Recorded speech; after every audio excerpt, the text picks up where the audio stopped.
Welcome to Views from the World Tree. On today's episode, we look at where our food comes from, the future of where our food may come from, and anything else that comes to mind while discussing the topic of agriculture. And now, on with the show.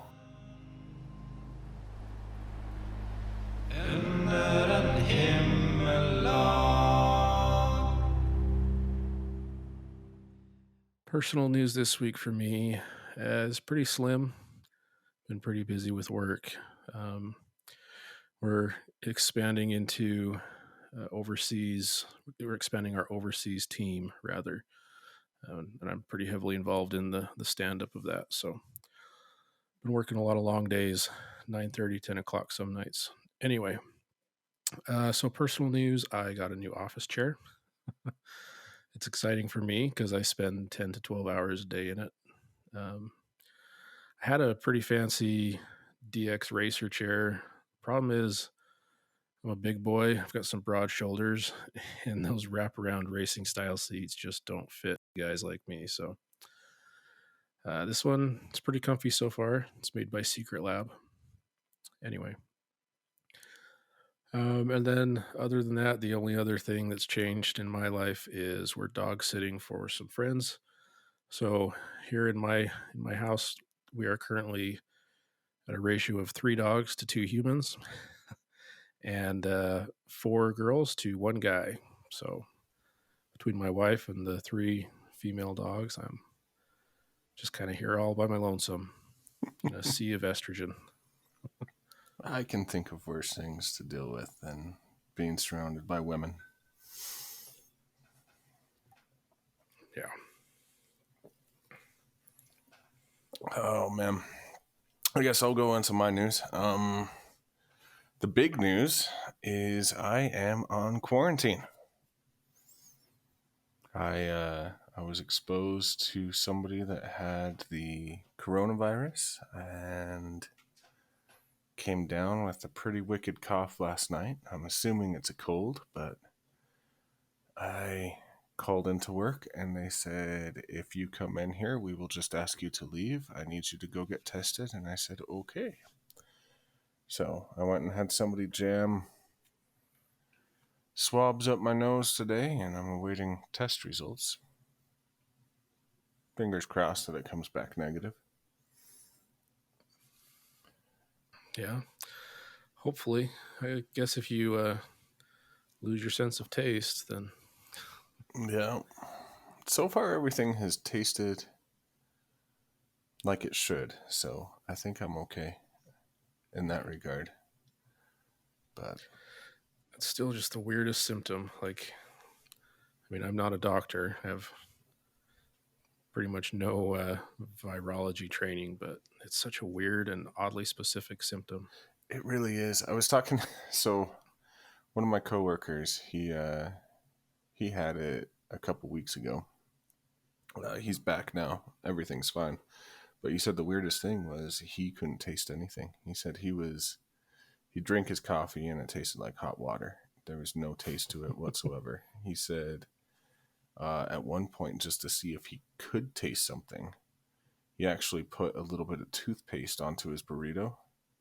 Still nothing. Oh, it's weird for us. He said, I couldn't taste anything. My stomach definitely felt that that was not food, but I couldn't taste it. Oh man. Ugh. Gross. I guess if you're sitting there 3 or 4 days without being able to taste anything, you're willing to try anything. Yeah, but I mean, I'd take a bite out of an onion or something before I put toothpaste on a burrito. You know, gargle some sriracha, but Go to the grocery store and buy a little bundle of cilantro and take a bite out of that. I mean, there's ways around. Right. But at the same time, I mean, when you're on quarantine, you're not exactly allowed to leave the house. So, yeah, true. So, yeah. I'm glad to hear he recovered. Yeah, so far, everybody that's gotten sick has recovered at work. So, good. Yep. And then the news that I was going to share when I was doing my part in the show notes earlier this week was I finally broke down and subscribed to Discovery Plus, and so far I'm not that impressed. Like with the shows or the app or what? Both the app's clunky, the show selection. I think I had this idea in my mind that it was going to be the old stuff, like back when Discovery was still an over the air station and you didn't have to pay for it. And they kind of shared the nature documentaries and whatnot. And I guess I haven't watched enough and rated enough because it still thinks that I want to watch this silly dating reality show called 90 Days or something. And it's every single show that it is recommending me has this, oh, what will you do if you move across the sea instead of having your future spouse move to be with you? How hard will it be? And like, no, I don't want to know that. I want to watch submarines discover the Titanic. I want to watch the Mars program. I want to watch what Discovery was like when I was younger. So Yeah, that's fair. I've had Discovery Plus for a hot minute now, and it makes me feel old in a way because a lot of the stuff that I want to watch is under their like the classics or whatever it's called. So, but I think one of the first things I watched was binged all the seasons of Dirty Jobs because I had always loved that show when it was on the air, but it was always at an awkward time. So it was really cool to go back and watch the show progress over like 9 or 10 seasons, I think. wow. So Yeah, I started watching Gold Rush Whitewater, which is the spin-off where they go further up and towards the glacier runoff and are trying to get gold from the rapids, part of the Yukon River. nice. So far, it's about as informative as the original Gold Rush. It's a bunch of people making stupid mistakes, and you're sitting there going, "You all are idiots," but it's entertaining. Yeah, and it's engaging, which is why shows like that do well. Yeah. My guilty pleasure as far as Discovery reality shows is called Homestead Rescue. Oh, I love that show. Oh, yeah, it's a total like classic reality show manufactured drama, but I That's mean that I'm into that stuff. So not the drama, the homesteading. You heard it here, I should folks. Adam clarify. is interested in manufacturing drama. Oh, my wife would probably believe that. No, I'm just kidding. No, my wife and I, we during the height of the pandemic, every Sunday because they do back-to-back episodes for Mm-hmm. the morning of Homestead Rescue. We'd watch that. I think it plays to some fantasy I have that one of these days I'm going to have the money to move off grid, go to Alaska, and you know make a 200-acre homestead. It'll probably never happen, but Well, it's fun to live vicariously. if it ever does happen, I will gladly come help you homestead. Just Nice. give me It's a like plan. 50 acres and hopefully next to a water so I can do some fly fishing when I'm up there. There you go. Anyway, off on tangents like always, but Yes, I see. Good news, everyone! so for current events, I did. I'll be honest, I didn't really have one until about 5 minutes before we started recording, and this news alert came up in the Apple News app that the FBI has reopened the Jimmy Hoffa investigation. So Jimmy Hoffa, I'm sure that most people are aware, was a notorious mob boss back in the 60s, 50s, 60s. And he disappeared in the mid-70s, and his body's never been found. It's always been a bit of an urban legend about what happened to him. Supposedly, he was buried at the 50-yard line of a football stadium at some point. And anyway, they've been searching for him for a while, but they were talking to the son of one of the underbosses, the underboss that was charged with disposing of Jimmy Hoffa. And so this underboss's son said that his dad had told him pretty much exactly where and how he had disposed of the body, specifically that it was in a 55-gallon metal drum, and that he dug a hole with an excavator like 12 feet down and then piled empty drums on top of the one that had his body in it. So they were like, okay, well, whatever, we'll go check. And so it was actually one of the news agencies that hired a company that does ground penetrating radar because nobody wanted to believe this guy's story. So they did a survey, and in this location that, nobody had really any reason to suspect there was anything there. And ground penetrating radar says, yeah, there's a bunch of metal drums under there, buried one on top of the other, starting about 4 feet down. So it's like, well, maybe there's some credibility to it. I'm sure this underboss is like, I'm old. I'm tired. Y'all have already arrested me. I've got nothing else going on. Yeah. I'll tell you right where he is. So anyway, it'll be interesting to see if that chapter finally comes to a close after like 50 years. Oh, that's crazy. Yep. And I can't remember which crime family was he head of. DeGotti?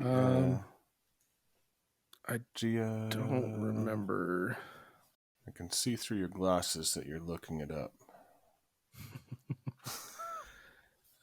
It says, let's see. It says former member of the powerful Genovese or Genovese. Oh, okay, family. Genovese. That's okay. So, yeah, claimed that after Hoffa was killed in Detroit, his body was shipped in a 55-gallon drum on a truck and buried at this location, which they call Moscato's Dump. That makes sense, because I think the Genoveses were big in the Teamster Union, so anything transportation they had a monopoly on, right?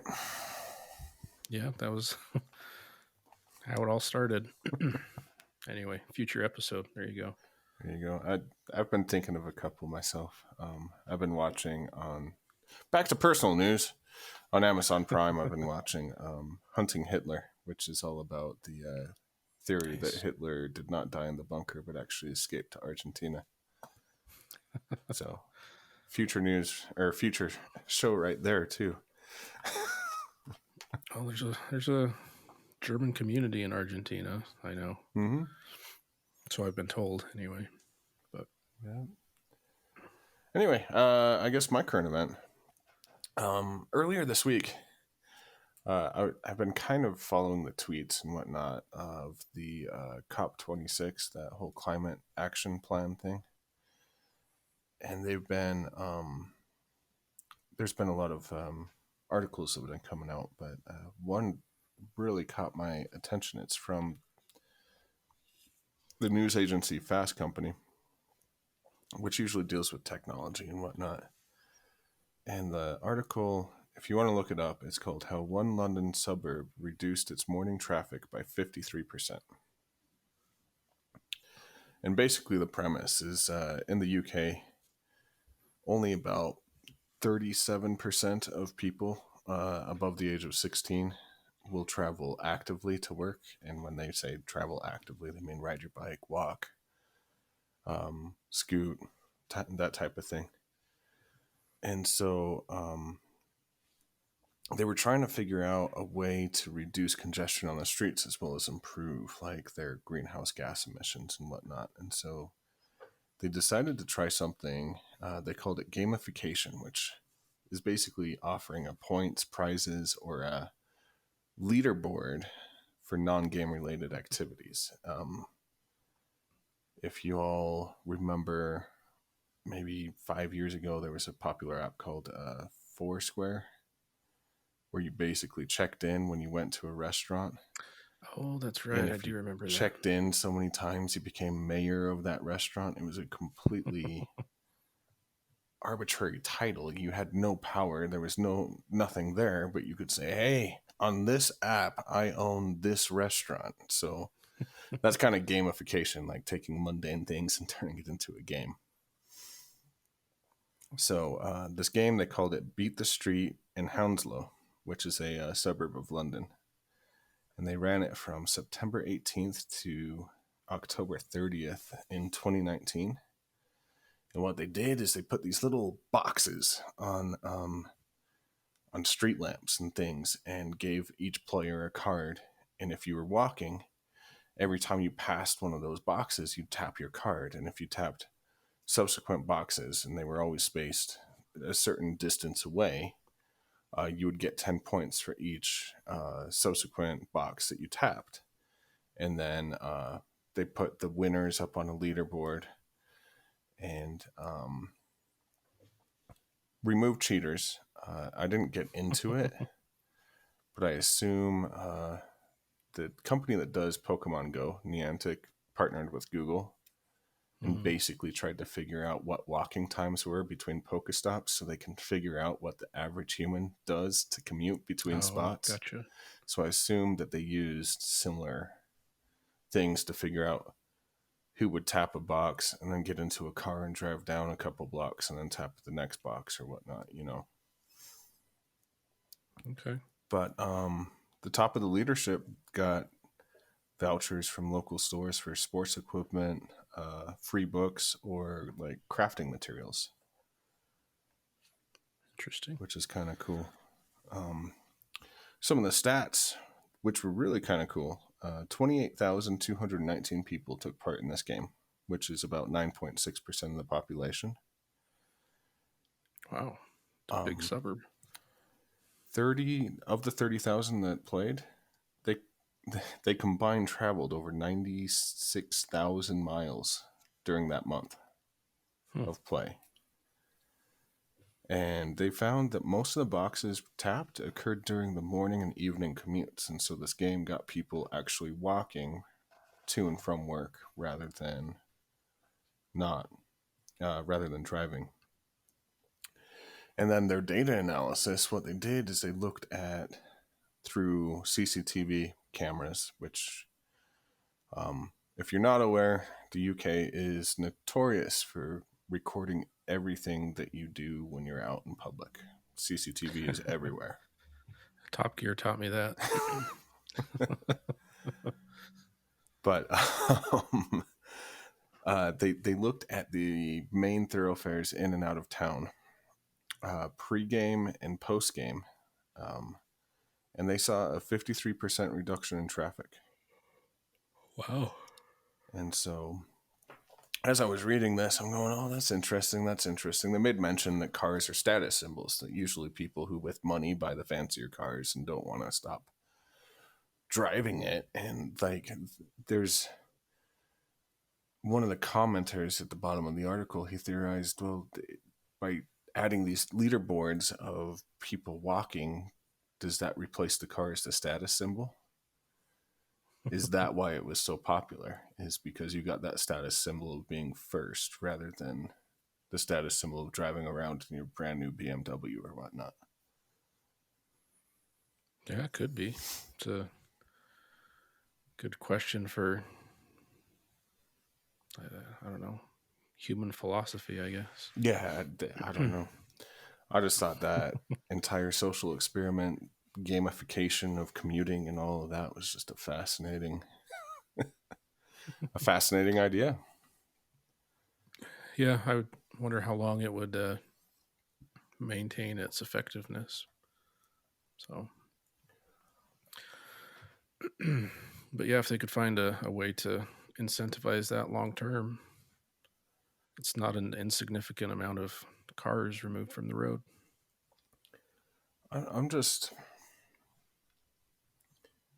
I'm curious. I'm more curious about um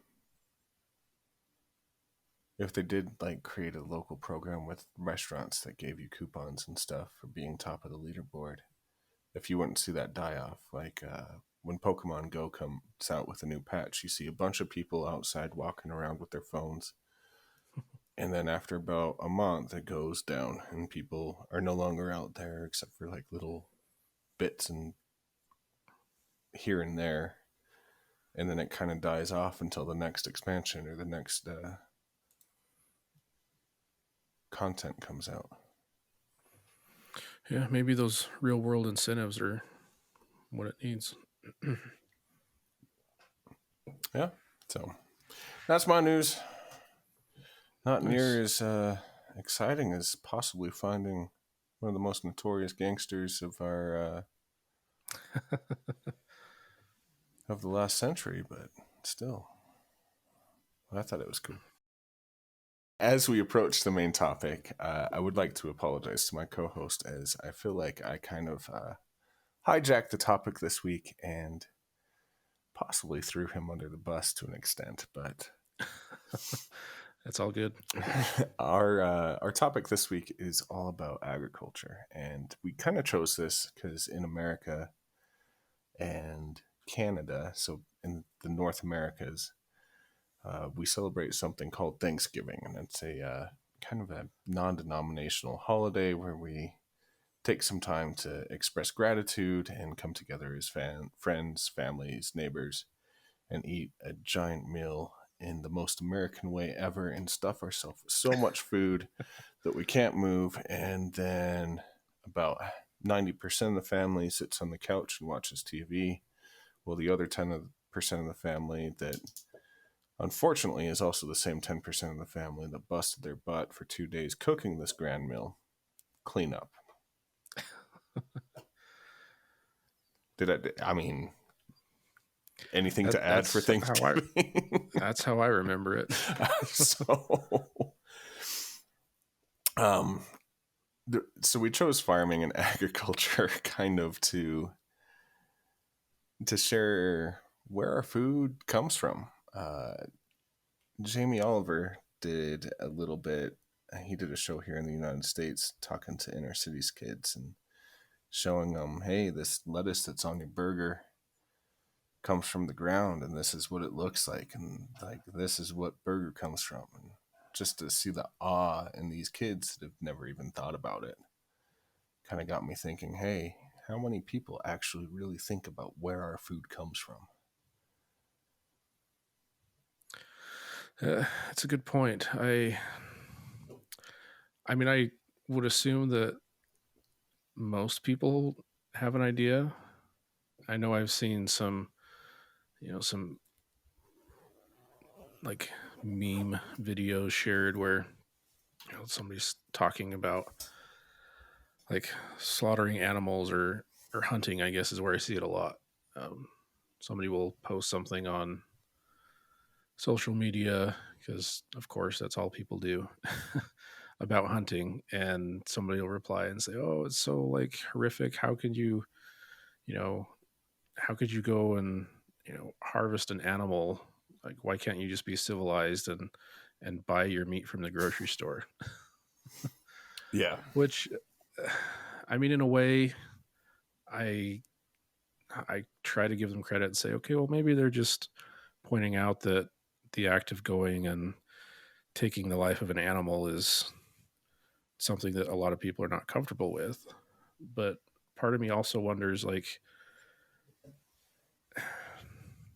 is it ignorance? I don't think it's malicious, but obviously meat that ends up in the grocery store, those are animals that get slaughtered too. And having worked on ranches and having hunted for most of my life, I can tell you that the wild game is usually harvested more humanely and has a better life up until that point. So yeah,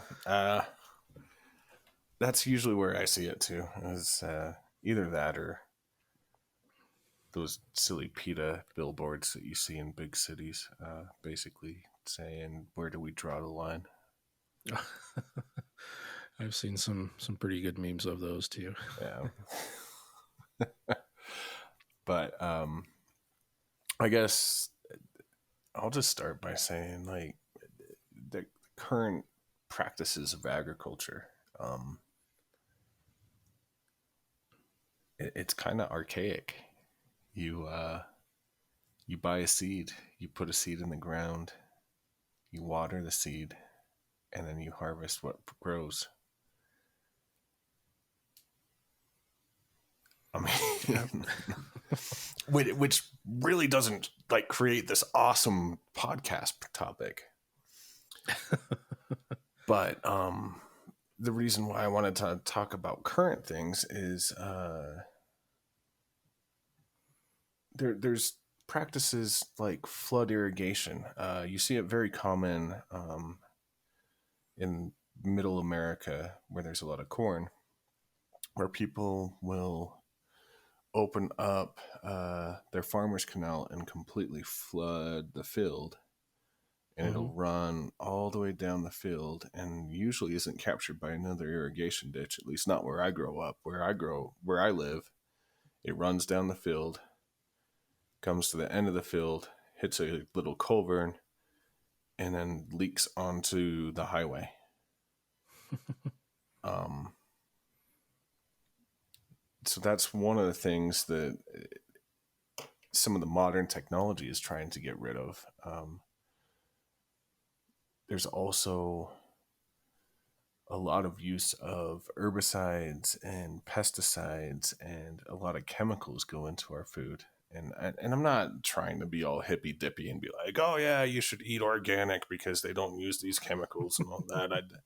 Chemicals have their place. I mean, science got us here for a reason. But there is like this old school mentality of, this is the way my dad did it, which is the way his dad did it, which is the way his dad did it, and his dad would have done it if we had a diesel tractor, and then his dad would have done it if he had a horse. And there's a lot of tradition in farming. So True. anyway, what's your thoughts on the modern practice? I feel like I kind of hijacked that. I mean, so I'll be honest. I was really exposed to uh, farming, well, gardening, I guess, large scale gardening, we'll say, at a young age, and it was very much, because it was just like a family or a couple family operation. It was all very manual. So I am intimately familiar with, you know, digging the furrows by hand, planting the seeds, watering by hand, weeding, harvesting, all of that. No pesticides, no, the most modern thing we used was a shovel and a hoe. um, as far as like what I would say actual agriculture is, um, I I have probably an more in depth than average knowledge, but I'm by no means an expert. So I think that overall technology in farming has, been a good thing, but at the same time, kind of like you alluded to, really all of the technological advances has just been finding ways to do the same thing faster and on a bigger scale. So all of the, seed drills and combine harvesters, all of these modern machines, they're still doing the exact same process. They're just doing it, you know, more seeds at a time, right? They're harvesting more things at a time. Um, so I don't know. It's in some ways it's really cool to see what technology has done to agriculture, but at the same time, I keep wondering, like, okay, when are we actually going to get like a true paradigm shift in how we obtain our food? Are we ever going to get to the point where, we don't have giant fields that we have to sow seeds in? Are we ever going to get to the point where we have artificially created food? I don't know, maybe not Soylent Green, but and is that, if we ever do get to that point, would that be a good thing or a bad thing? I don't know. It's just interesting to think about. Man, I was going to mention about your manual labor youth, but you transitioned us so well into like the next bit of the topic, where I kind of wanted to bring up new advances in agriculture. Oh, we can jump around though. That's all right. Yeah, I mean, that's fine. But you mentioned, will we have to always sow a seed in the ground or something? I mean, here in Colorado,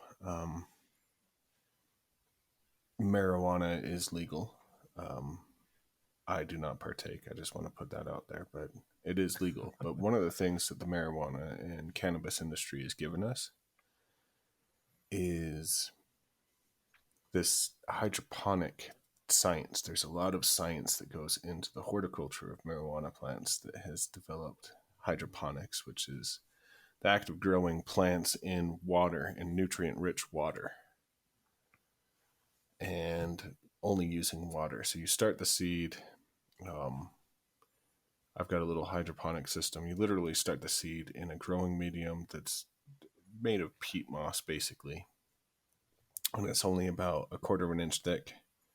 And then the roots grow down and hit the water well, and you feed the roots everything that they need through the water well. Okay. And that's very common now. But when I was in Jackson Hole, Wyoming, there's a company there called Vertical Harvest. And it's, if you're ever in Jackson Hole or ever come to Jackson Hole, Wyoming, United States, definitely go do the tour. What they have figured out is how to use hydroponics, grow lights, and solar panels to grow farm crops that supply the local restaurants in a 3-story tall building. And they use, so it's all vertical farming. Doesn't take the 50 acres to grow a bunch of stuff, but they grow it with hydroponics, grow lights. They've got their own beehive on site. And it's really fascinating to think of these places, these food deserts, which are places where fresh food isn't available. Think of inner city areas where it costs, not cost effective to ship in fresh food, where if you were to have these vertical harvests or like vertical farms, you could totally get rid of the fresh food desert. Yeah. That would be really cool. One thing that I guess is kind of tangentially related, something I've always wanted to try is aquaponics. And I know that's not in our show notes, but it just kind of popped into my head. Oh, no, that's fine. So aquaponics, just for those that are not aware, is a system of producing food that combines raising aquatic animals like fish and shrimp and stuff with hydroponics. So the way it usually works is you have like these water tanks or canal systems. There's different ways to do it. Anyway, you have this water, and in the water you're raising, it's usually like tilapia or some mass produced warm water fish species. And then on top of the water you have these floating platforms where you grow, I mean, it can be anything. Lettuce is really popular because it requires a lot of water. And so it's a way to get double use out of the same square footage. And, it's something that on a small scale you could easily do in like a garage. So I've always thought it would be kind of cool to look into just as a form of like self-sufficiency and, shoring up food supply against potential cataclysmic events. But That would be kind of cool. I think I've seen that where the fish eats the molds and algae and stuff that attack the plant roots. mm-hmm. And then when they defecate, the plant absorbs the nitrogen and everything from the fish and uses that to grow. It's like a closed environment type of system. Yeah, it's a really cool, almost symbiotic relationship. So the plants clean the water for the fish, and the fish give nutrients to the plants. Yeah. Oh, that'd be interesting. Do you know? I know I'm putting you on the spot again. Do you know of anywhere that's doing that, like in large scale, or is it all still small scale proof of concept type of farms? So I've seen on like documentaries and just on YouTube videos. Uh, it's kind of funny. I watch a lot of YouTube, but when I tell people that I watch a lot of YouTube, they have a very different idea of what my viewing habits would be. I watch a lot of like educational and documentary films and stuff on YouTube. I'm not into like the prank videos and music videos and stuff. But anyway, little tangent. So I've seen there was one, and I don't remember where it was, but it was about 10 acres was the biggest that I'd seen. And it was far enough south. I want to say it was in New Mexico or Southern California, but it was in a climate where, um, weather's not really a concern. You don't have to worry about winter kill off and things like that. So if you can do it in a place like that, I think you could, have as many as you want.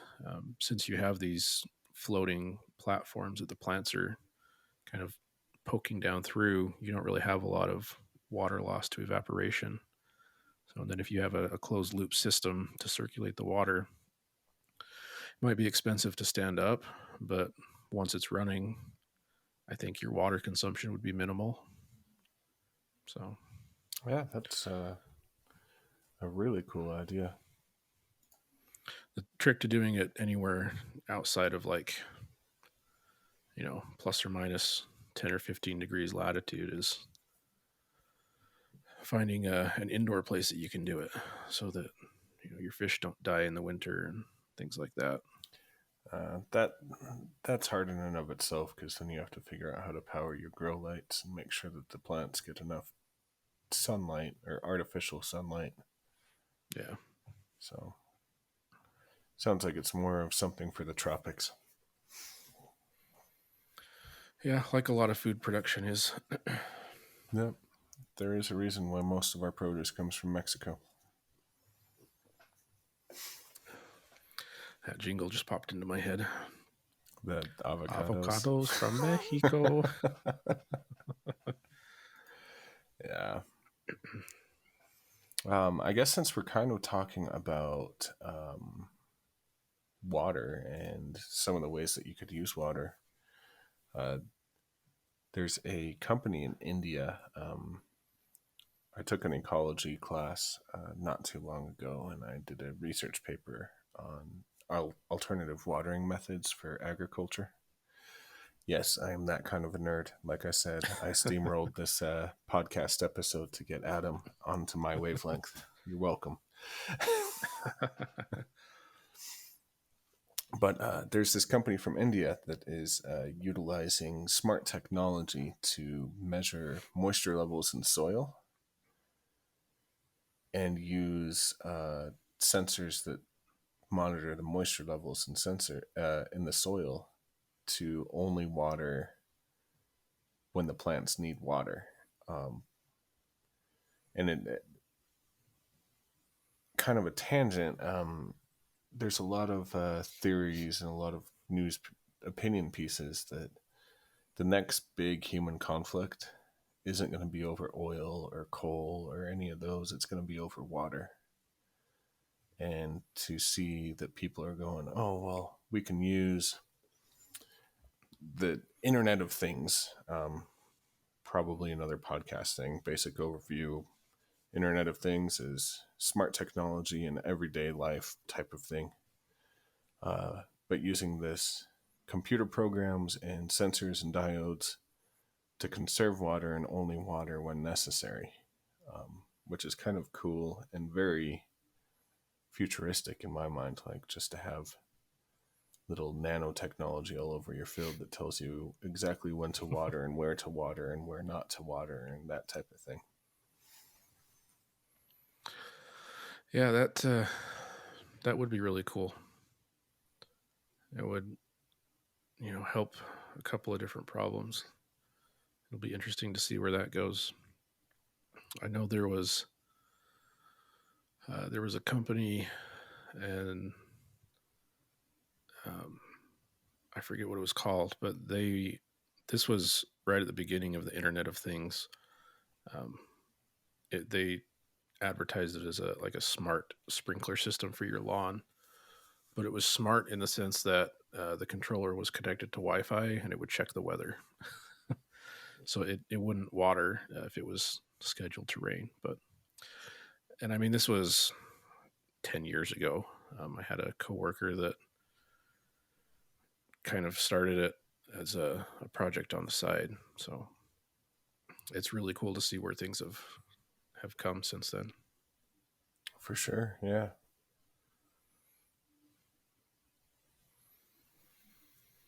Anyway, I'll bounce it to you. Anything else that you can think of in the future of farming?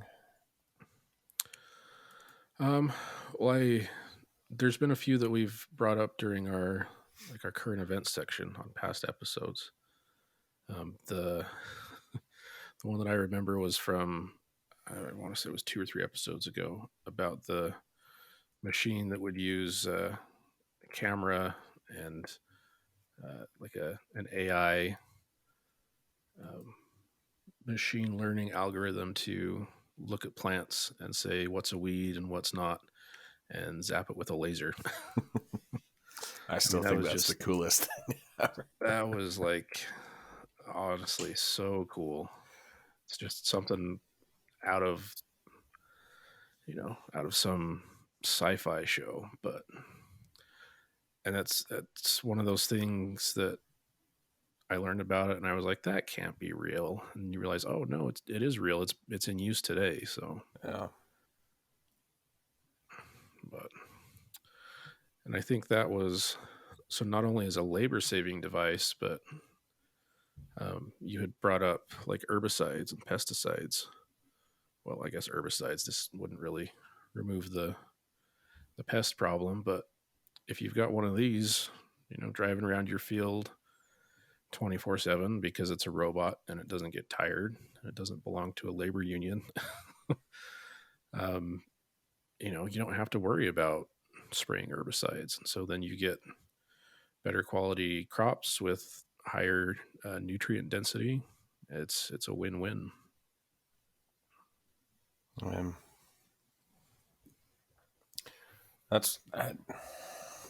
know I've probably said this before, but I really love living when we do, because I feel like exponentially science is just getting closer and closer to like the sci-fi books that I loved reading when I was younger. Still waiting for that food replicator from the Jetsons, though. Yeah. But no, thinking about like the technology and science that it took to program this plant identification thing and the laser guided, kind of going back to the old practices, there's a lot of articles that have been coming out about cattle ranching, and basically currently cattle live on giant feedlots. They're funneled into kill lots funneled into meat factories and then sent to the store, and the quality of life is not that great. And you see a lot of articles and people complaining about the greenhouse gases, methane gas, and whatnot from the cattle industry.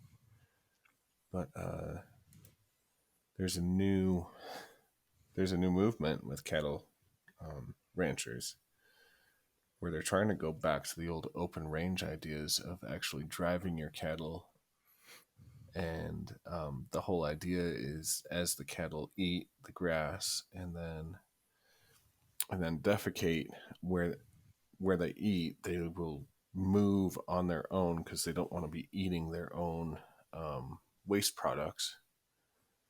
And it actually fertilizes the grass, makes it less susceptible to grass fires, and actually strengthens like the soil and topsoil in these cattle farms. And so, just I guess that's one example where new technology and everything isn't the answer. Actually, going back to how we used to do it before we had all the technology is best practice. Yeah, that seems like a fairly elegant solution to the problem of soil depletion, which is a byproduct of monoculture agriculture. So you, in theory, you have you're a farmer, you have a few fields, and 1 year you have your cattle in the field, and they're eating the grass and leaving those tasty nutrients behind. And then the next year you've got a pre-fertilized field. Maybe you grow your corn in that one, and you just kind of keep rotating around. So it's yeah, sometimes maybe the old ways are better. I don't know. As far as like modern cattle production, there's a feedlot that is right off the side of the highway here in Idaho that we drive past whenever we go back to Utah to visit family or whatever. And I mean, I've seen it for years and years growing up. So it wasn't really shocking to me, but yeah, if you are not aware of that, it's kind of a bit of a shock to see. And I know that there's been kind of a recent movement to go back to maybe not like, I don't know what you would call it, free range cattle, but trying to source your meat more responsibly, I guess. There's been a bit of a movement that I've seen, in the news, and talk to people that try and cut out the middleman, and go and get your beef from the farmer, from the distributor directly. And that's something that my wife and I have actually done for, well, as long as we've been married. And growing up, my family did. In fact, I just just before recording this, it was pretty chilly, so made some chili for dinner tonight, and used some ground beef that's in a little paper package, and it's from the farm of a family friend. Good old grass-fed Emery County, Utah beef. And honestly, it's not that much more expensive. It's about the same price as you would pay for good quality,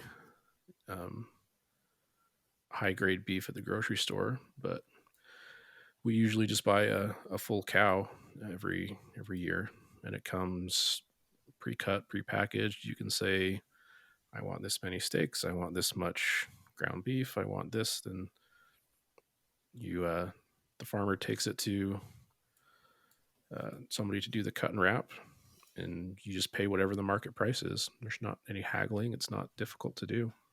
I remember doing that when I was younger. My dad used to come home, and my family, I come from a family of cattle ranchers, and we'd always have a quarter of a cow from our from our family ranch that would be in our freezer. And You probably had the same big deep freeze chest freezer that I had. yeah. But I just remember recently my wife and I started doing butcher box, which is kind of similar. You buy wholesale from the source, and it's only been frozen once, so it doesn't have that freeze, defrost, freeze like you get at the grocery store. Mm-hmm. But I forgot how much I missed fresh beef because there is a restaurant quality to it. Restaurants always get first. They go to the butchers and they always get the prime cuts, and you kind of get that when you work with local growers, local farmers, where you don't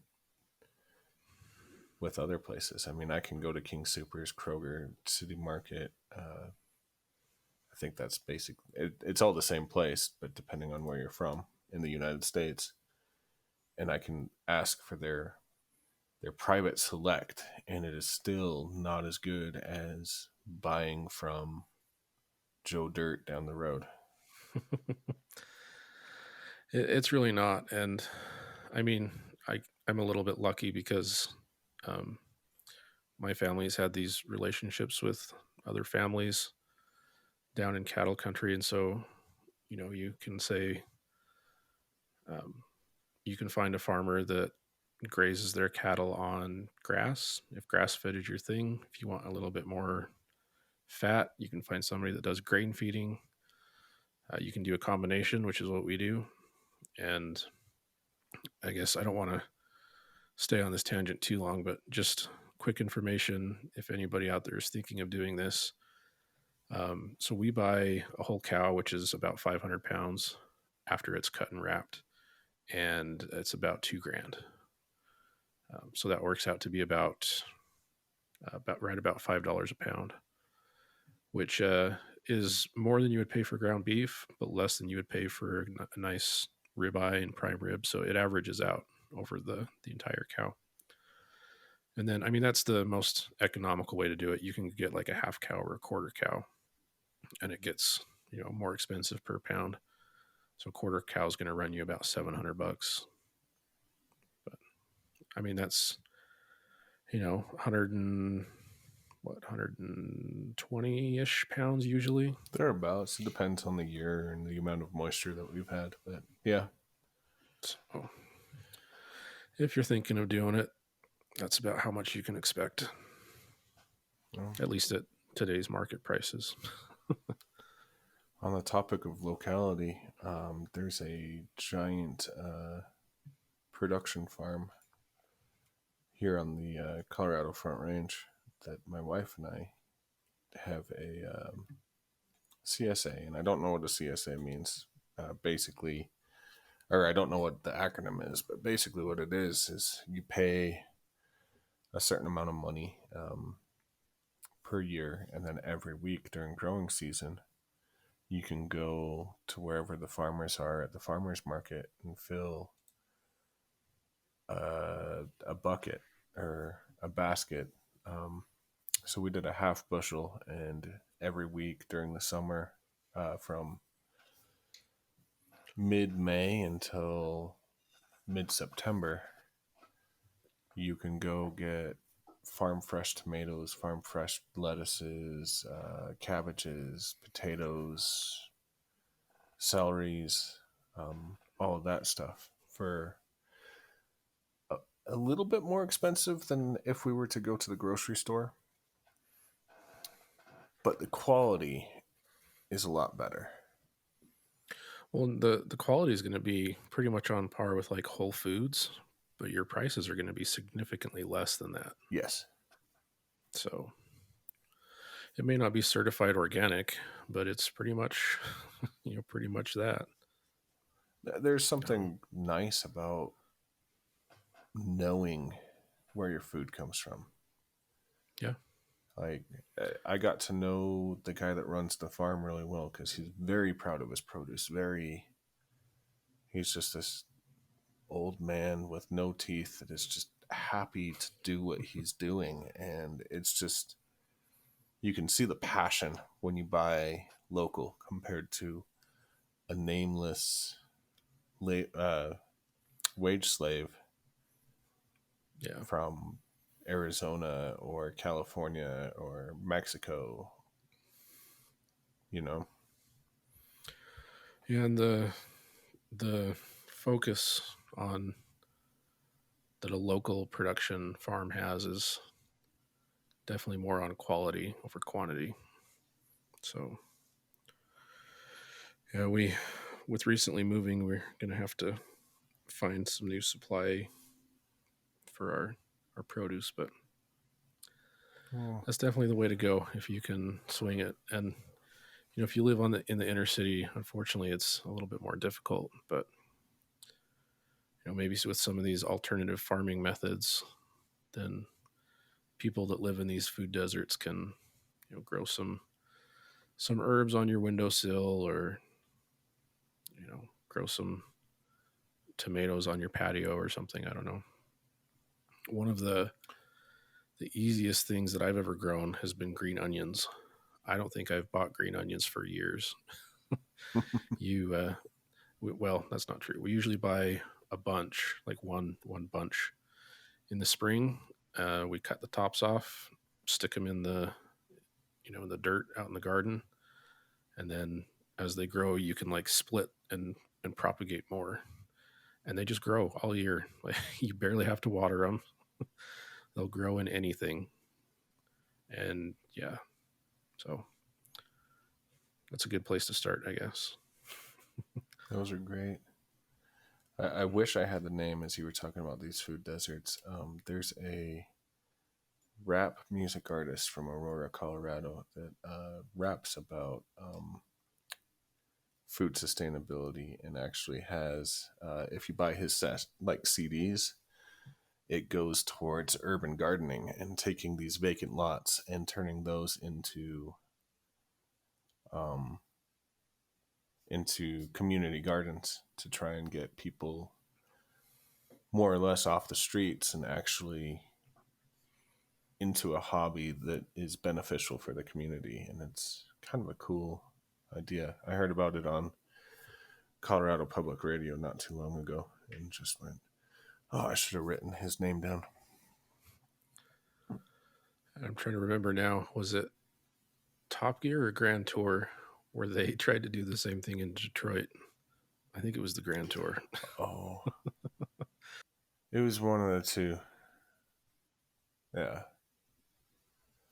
But I mean, there is pluses. There's there's definitely pluses to people actually figuring out how to grow things in the city.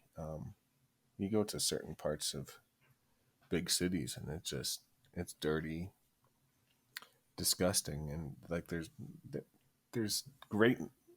I feel more at ease when I see pieces like little green belts or places where things are growing. It's not just concrete weeds and graffiti. Like, Yeah, agreed. And there's tangible health benefits to having green spaces.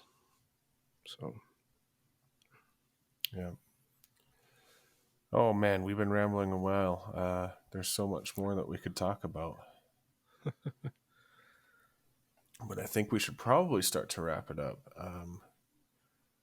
The big thing that I did want to say about the big worry with food production for me is seeing these corporate takeovers. And I know people will go, oh, they ripping on corporations. That's easy. That's a scapegoat, whatnot. But unfortunately, in agriculture, there is a lot of truth in ripping on the corporations.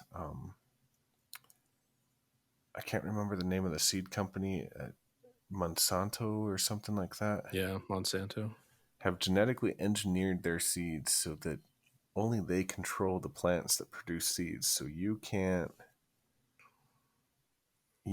create heirloom seeds if you buy a seed pack from them. And even if you could, if you're a farmer and they'll come and do plant tests, DNA tests to see if they have these trademarked plants, and they will charge you if you have Monsanto plants in your fields, even if you didn't buy them, which is really hard because corn, which is technically a grass, is pollinated by air. It's not pollinated by bees or birds or other insects.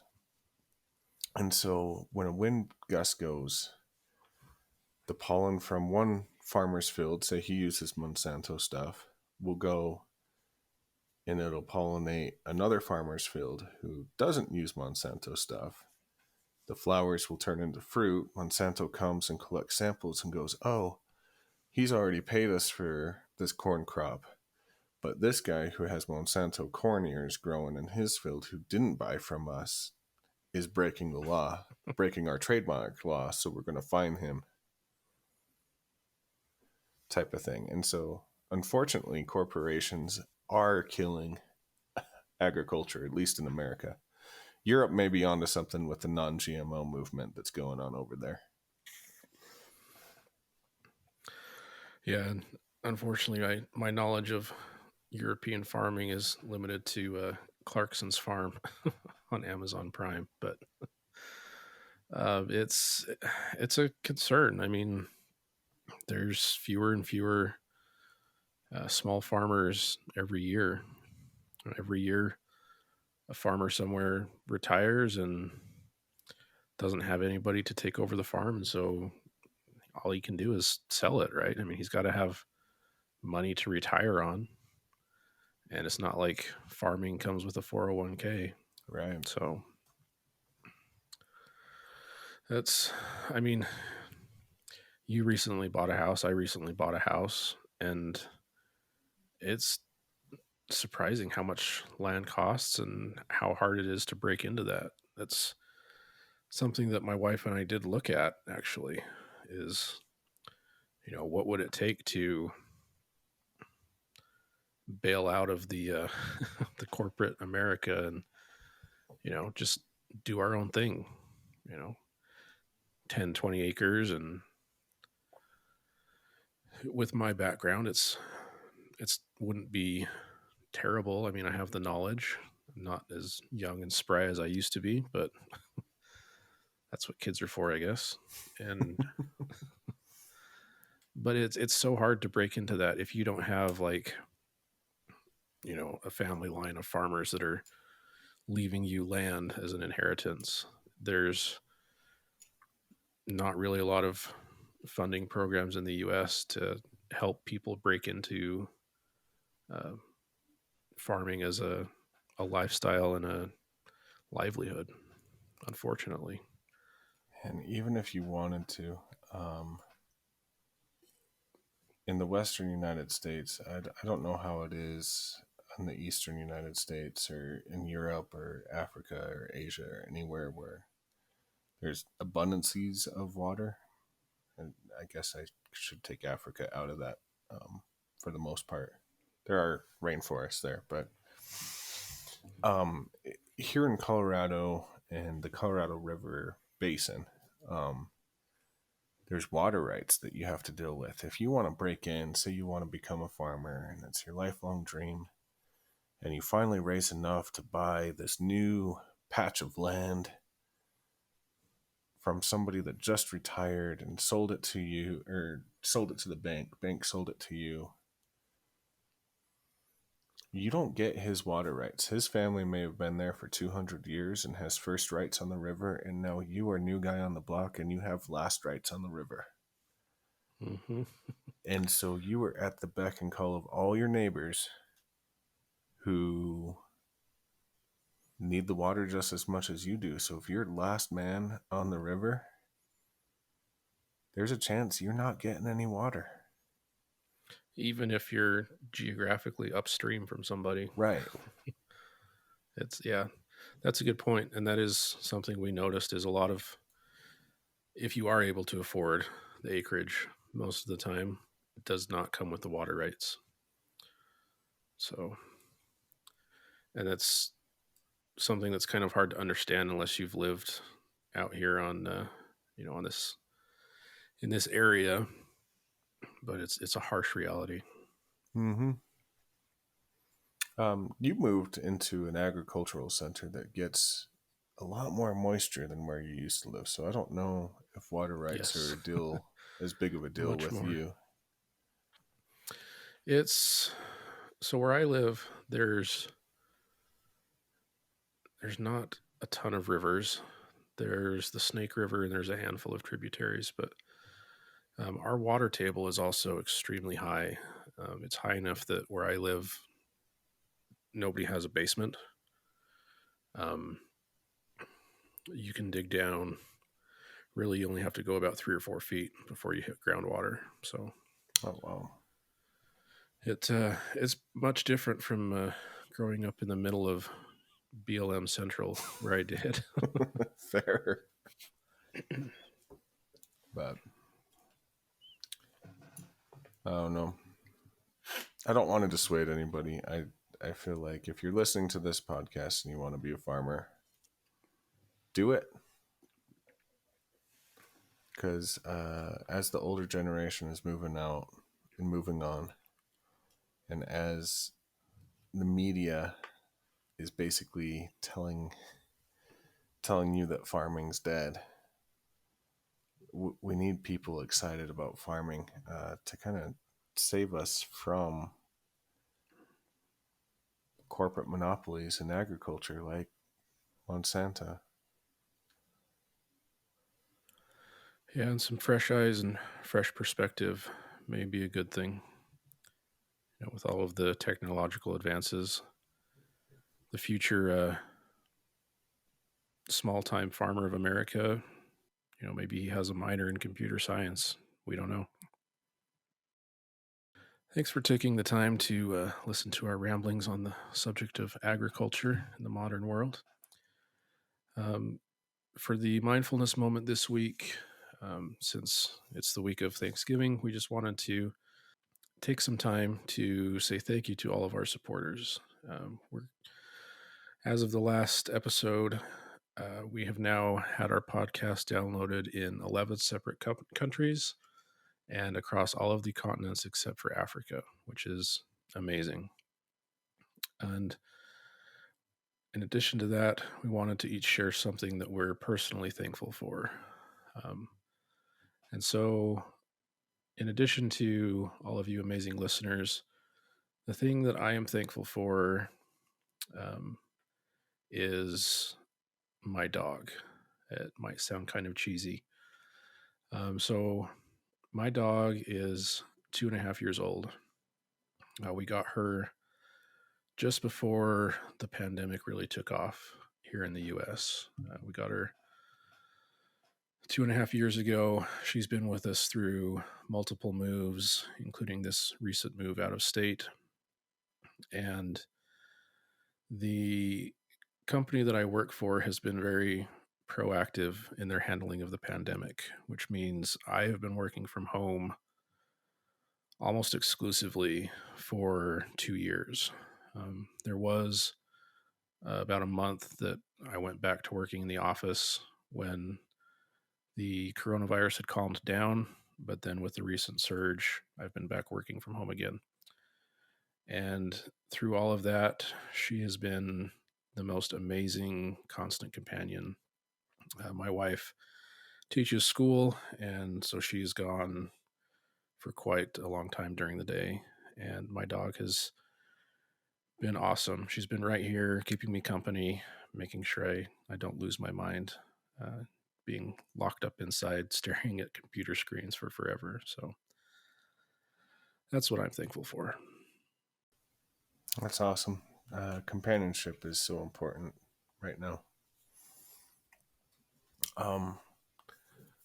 I would like to echo Adam in saying that I am very appreciative of all of you listeners, everybody that's taken time or taken a chance on two unknown podcast hosts. I hope you're as entertained as it is entertaining for us to to come together and kind of chat about life and everything going on every week. And I really do thank you all for coming and joining us on this journey. It's really cool to see the growth and see the development of this community.